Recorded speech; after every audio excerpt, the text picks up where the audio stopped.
Hello, dear students, good morning. In the previous class, we have stopped looking at Sarvadamana playing with the cub of the lion. I'll once again read the shloka where we stopped. That's the seventh shloka in your textbook. Evam ashrama viruddha vrittina samyamah kimiti janmatastvaya sattva samshraya sukhopi dushyate krishna sarpa shishuneva chandanaha. These words are from Dushyanta. The king, looking at the boy playing with the cub of the lion, gets surprised and in amazement he says, he could not come to know. Looking at the prowess of the boy, which is not seen usually in a hermit people, he is surprised and he says it. Evam ashrama viruddha vrittina samyamaha kimiti janmatastvaya सत्त्वसंश्रय सुखः अपि दूष्यते कृष्णसर्प शिशुना इव चन्दनः. Usually a sandalwood is highly appreciated, but when it has been with a black serpent surrounding it, people cannot approach it. And here also, when looking at the boy, it seems it's but quite natural to see such a strength and prowess in a boy of hermits. He says it. Evam ashrama viruddha vrittina. This vritti means this activity is quite unusual with the strict people who are here in the ashrama. And what kind of control they have? Sattva samshraya sukhaha api dushyate. They give refuge even to animals, to wild animals also. And here your presence is like the black young serpent surrounding the sandal tree.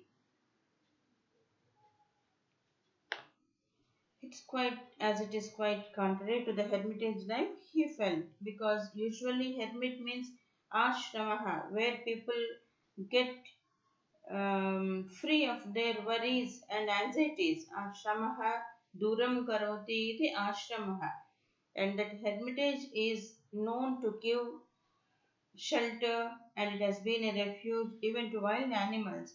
And here your presence is like a serpent surrounding the Chandana Vriksha. Tapasi says, Tapasi means that ascetic woman here who has been with Sarvadamana hears the words of Dushyanta and clarifies his doubt. Yes, Bhadramukha, a gentleman, na khalu ayam Rishikumarah. You could guess correctly because he is not Rishikumara, he is not the son of any sage. Then Raja says, Akara sadrisham cheshtitamevasya kathayati sthana pratyayattu vayamevam tarkinaha. Yeah, I could know by the way he behaves and by the looks he has. Akara sadrisham cheshtitam. The activity or the behavior that suits his akara. Means to look at it is usually very easily assumed that he is not a hermit boy but a kshatriya. But because he is here in the hermitage, I doubted that he could be a Rishikumara, how he could be a Rishikumara. Sthana pratyayattu vayamevam tarkinaha.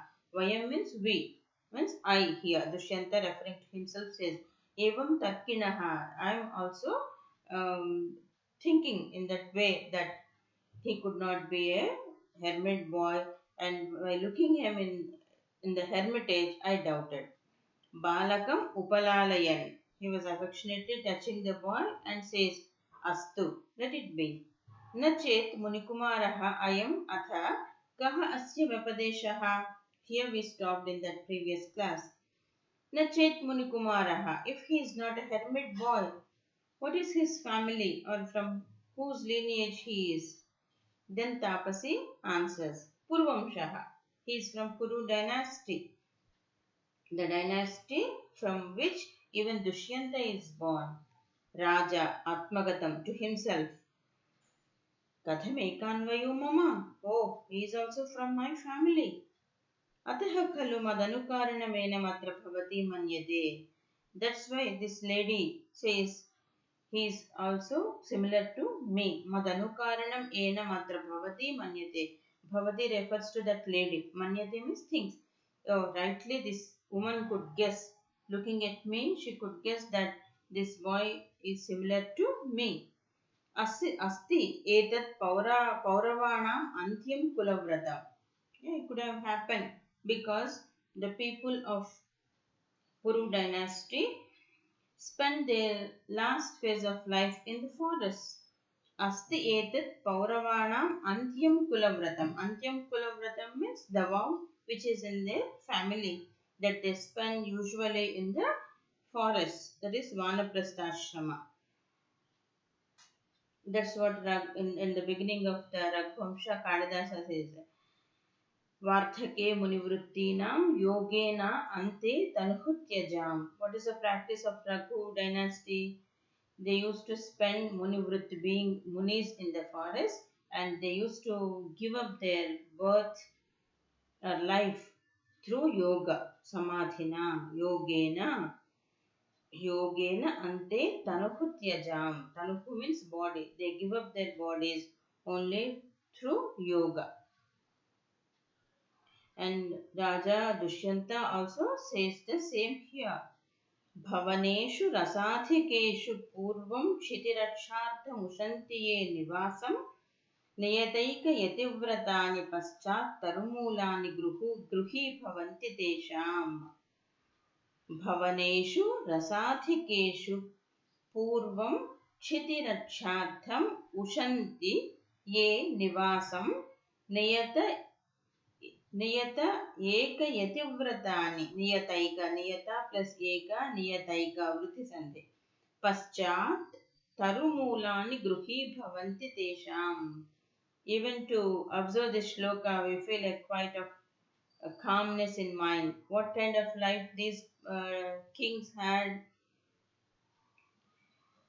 पूर्वं क्षितिरक्षार्थं रसाधिकेषु भवनेषु ये निवसन्ति उशन्ति निवासं कल्पयन्ति तेषां नियत एकयतिव्रतानि तरumulani गृही भवन्ति पश्चात्. In the previous stages of their lives, that is in brahmacharya ashrama or grihastha they used to spend their life in beautiful mansions. They enjoy all the royal pleasures. Bhavaneshu rasathikeshu refers to that. Bhavaneshu means in mansions. What kind of mansions? Rasathikeshu, which are quite delightful and which give so much of pleasure. Rasathikeshu, in such royal mansions they live. Why? Not because they take enjoyment in that, but Purvam Kshitirakshartham. Purvam means previously. Kshitirakshartham. Kshiti means earth. Rakshartham means to take or to give or to see that they are protected. Who? The Bhumi. That is the earth under their reign. That is under their rule. Only to rule the earth because they were the emperors. They enjoyed quite a royal life in their previous stages of life. But once they reach their age of old age, then they move to forests. What become their shelters? It's not mansions or buildings, but tarumulani. Tarumulani means the trees.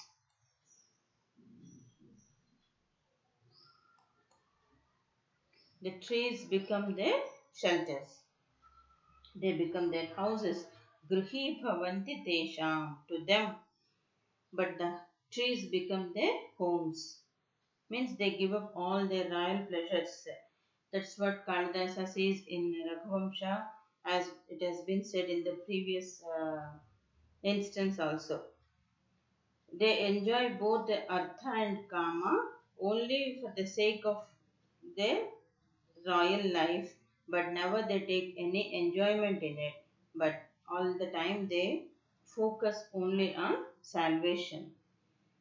Niyata eka yativratani means that's what it has been said. Niyata eka yativratani. They take up this yativrata. Yativrata means sagehood, saintly life. They embrace saintly life and they make the trees as their homes. So it is possible that even a Puru dynasty king might have spent his life here, through whom this Sarvadamana is born, or to whom this Sarvadamana is born. Tapasi. Yatha Bhadramukho Bhanati. Yeah, you said it correct, gentlemen. Yatha, as you say it. Apsaraha Sambandhenasya Jananyatra Devaguroh Tapovane Prasuta. One damsel or a heavenly nymph, because she had some connection with her mother who belongs to heaven, delivered him here in the penance grove. Who here, whose penance grove it is? The teacher of the gods. Devaguroh Tapovane Prasuta. Prasuta means delivered. Who delivered? One girl who had some connection, one woman who had some connection with the heavenly nymph, that is Apsara. Menaka and Vishwamitra are the parents of Shakuntala, and Menaka belongs to heaven. That's why this statement has been made by that ascetic woman. Apsaraha sambandhena asya janani atra devaguroh tapovane prasuta. Sarvadamana is born here in this penance grove. How was it possible? Though she was the wife of a royal king, her mother had connection with the heaven. That's why she delivered the boy here in this hermitage. Raja Apavarya Hanta द्वितीयमिदम् आशाजननं प्रकाशम् अथ सा तत्र भवति किमाख्यस्य राजर्षेः पत्नी.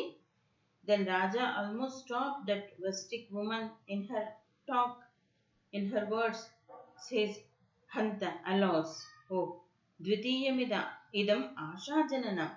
Oh, once again I see one more clue, one more point to make myself hopeful of getting reunited with Shakuntala, because all this makes him remember that Shakuntala, the wife of him.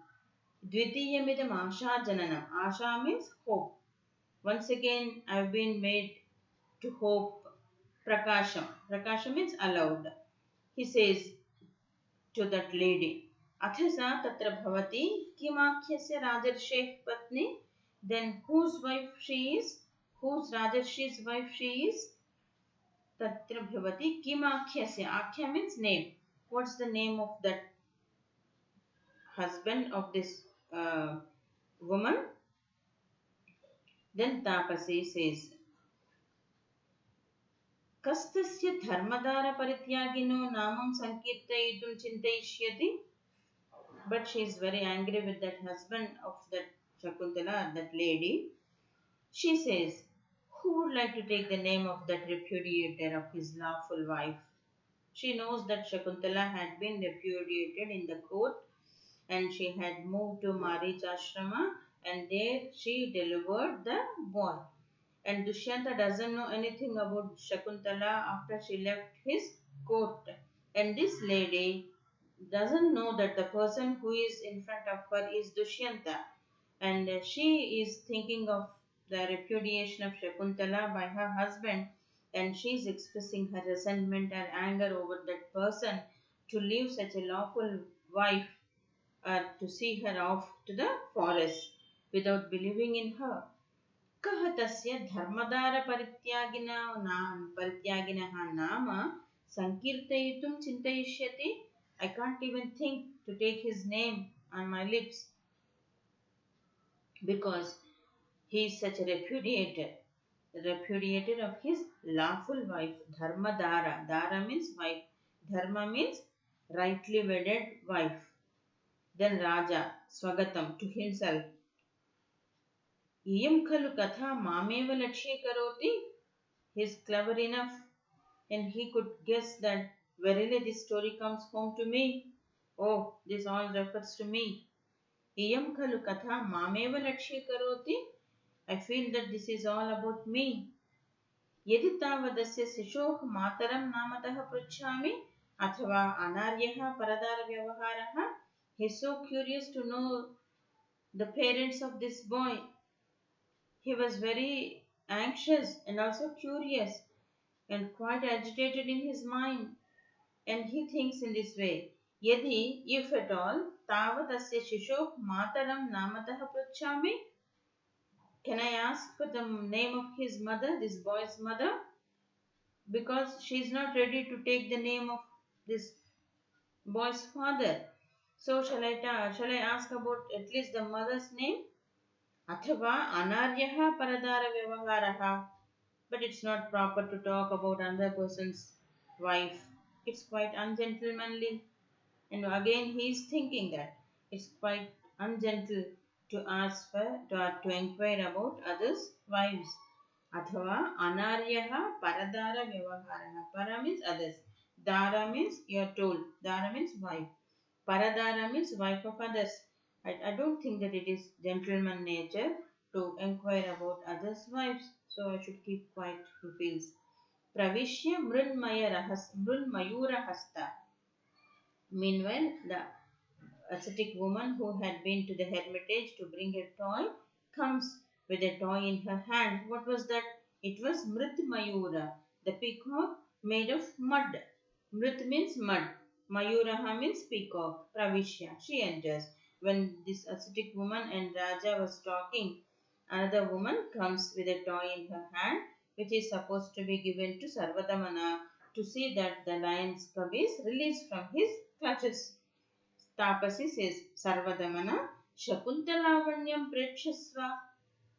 Sarvadamana, she is addressing that boy and asks him to look at the beauty of Shakuntalavanyam Prekshasva.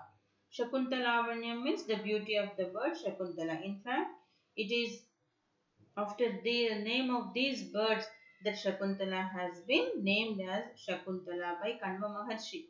When Menaka gives birth to a girl child, when she bears a child from Vishwamitra and leaves her in the forest and goes to heaven, that girl is seen in the forest by the side of hermitage. Kanva happens to see her, and also when he looked at that little girl, she was fed by two birds which are called as Shakunta.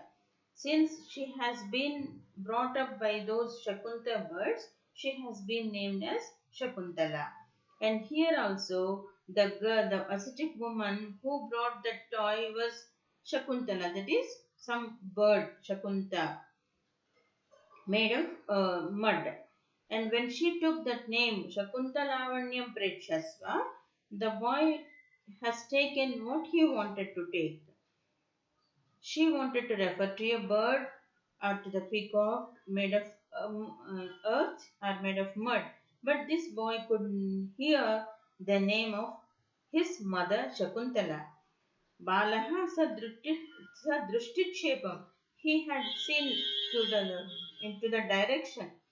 He cast his glance there to that side. Sadrushtichepam. Drushti means look, sight. He had casting his glance towards her. Kutrava mama mata? Where's my mom? Where's my mother? He was asking. Ubhe, both the women. Namasadrishyena vanchito matruvatsalaha. They felt a kind of happy or pleasure, and Namasad also they have pitied. Namasadrishyena vanchito matruvatsalaha. Matruvatsalaha means who has love for his mother. Matruvatsalaha, fond of his mother. Oh, he is deceived. The boy has taken only the first part of the word Shakuntala. He did not observe the bird in the hand. Shakuntalavanyam Pashya. They were asking him to look at the beauty of the bird, but he felt that they are referring to his mother. And Vanchitaha means receive. Nama Sadrishyena. Just because of the similarity in the name, that boy got confused that bird to be his mother. Dvitiya, the another woman says, what she was saying, Vatsa, my child, अस्य मृत्तिकामयूरस्य रम्यत्वं पश्येति भणितोऽसि. O my child, you are asked to look at the beauty of the toy. मृत्तिका मयूरस्य रम्यत्वं पश्य इति भणितः. Bhanitah means you are told. Asi means second person singular. You are told to look at the beauty of the peacock. I did not say that your mother had come here. Then Raja Atmagatam. He is talking to himself. He says, Kim va Shakuntala iti asyaha maturakhya. Oh, his mother's name is Shakuntala. Santi punar namadheya sadrishani. He felt quite a kind of joy at the moment he heard the word Shakuntala, that she is this boy's mother. But in no time he felt hopeless also. What he felt? Santi punaha namadheya sadrishani. There may be so many people with same name. She could be some other Shakuntala. I don't think she is my wife. अपि नाम मृगतृष्णिकेव नाममात्रप्रस्तावो मे विषादाय कल्पते. Even the very name is like a mirage to me. नाममात्रप्रस्तावः मे विषादाय कल्पते. Means I could not see the water, but I could see only the mirage. And when the very name is making me feel so sorrowful. नाममात्र प्रस्तावः में विषादाय कल्पते. Vishada means sorrow. Even to hear the word Shakuntala, he is feeling so sorry for her and grief in his mind. Balaha Mataha Rojate Mayesha Bhadramayuraha. He was referring to the ascetic woman as Mata, mother. Mayesha Bhadramayuraha Rojate. Mayesh and May. I very much like this Bhadramayuraha, this beautiful peacock. Iti Kridanakam Adate. And leaving that cub of the lion, he takes the peacock in his hand. Bhadramayuraha Mama Rojate iti. Prathama Vilokya. Looking at the boy play with that Sodvegam, with a kind of commotion. Aho Rakshakarandakamastya Manibandhena Drishyate.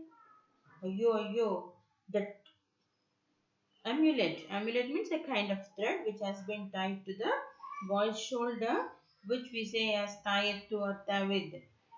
Rakshakarandakamam. Rakshakarandakamam means protecting amulet. Manibandhena Drishyate. She could not see the amulet which has been tied to the boy's hand. Raja Alamavegena. He is asking that girl, that lady, to be cool. Enough of uneasiness. Don't get excited. Don't feel bad. Nanu idamasya simhashava vimardat paribhrashtam. Just now it has been dropped when he was wrestling with the lion's cub. And itti adatum ichhati. Dushyanta was observing that boy so closely, and he could see that the tawid, the amulet which has been tied to his shoulder, got dropped when he was playing with the cup. And saying so, he was about to touch it or take it into his hands. Iti adatum ichhati. Adatum means to take into his hands. Tumunanta. Tumunanta means it's a pratyaya. Tumun pratyaya. To take. Da is the verb. Adatum ichhati. He wanted to take it into his hands so that he could once again tie it to his shoulder. Ubhe. Both of them come forward and in very anxiety says, Ma khalu etad avalambya. Please don't touch it, don't touch it. Ma khalu etad avalambya.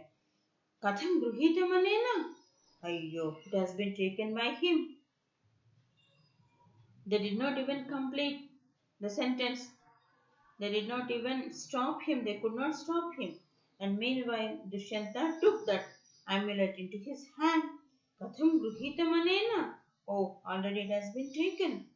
Iti vismayat puronihitahaste parasparam avalokayatah. Both of them put their hands on their chest. Ammo. And in surprise, they were looking at the king.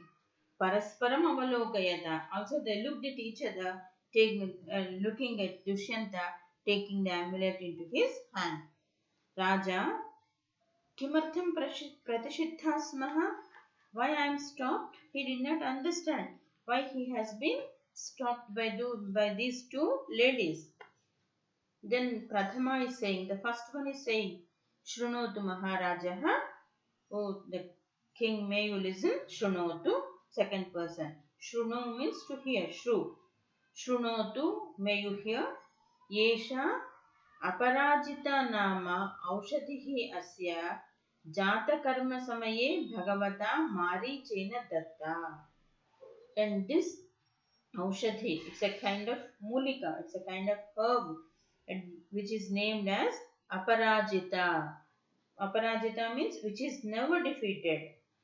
And it has been tied at the time of Jata Karma. When Jata Karma is performed, that is birth rites are performed to this boy, it has been tied by Bhagavata Marichena, by the progenitor Maricha himself. It was a protecting amulet. Etam kila mata pitarau atmanancha varjayitva aparo bhumipatitam na granhati. And what is the specialty of this Raksha Kavacha? Etam kila mata pitarau atmanancha varjayitva aparaha bhumipatitam na granhati. And it is not supposed to be picked up by any person other than these three, who? The boy and his parents. If anybody is going, nobody is supposed to pick it up once it falls on the ground. Bhumipatitam na grunhati. They should not take it. Raja, atha grunhati?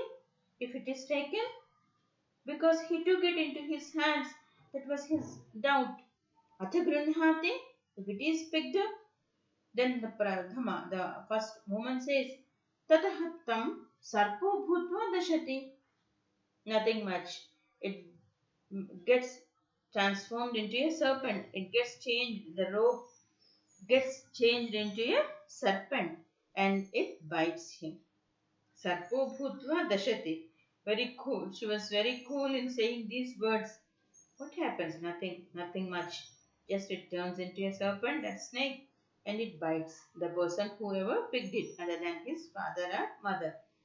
Raja, bhavatibhyam kadachidasya pratyakshikruta vikriya.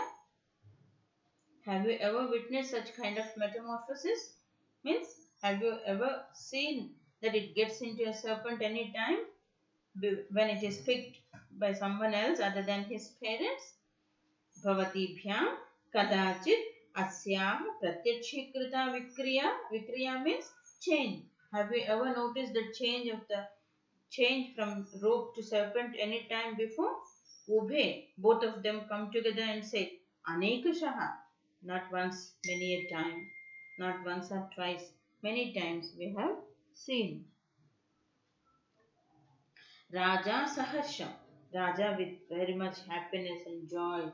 Atmagatam. He says to himself, Kathamiva sampurnamapi me manoratham nabhinandami. How shall I not enjoy at this complete fulfillment of my object? And why should not congratulate myself? Because he could guess that the boy is none other than his son. Kathamiva sampurnamapi me manoratham na abhinandami means he can't stop himself congratulating because all his desire got fulfilled. Dvitiya iti balam parishvajate, and he takes that boy to his chest. He embraces him. Parishvajate. Parishvanga means embrace. He tightly hugs the boy to his chest. Dvitiya suvrate yehi imam vrittantam niyama vyaprataye shakuntalaye nivedayavaha.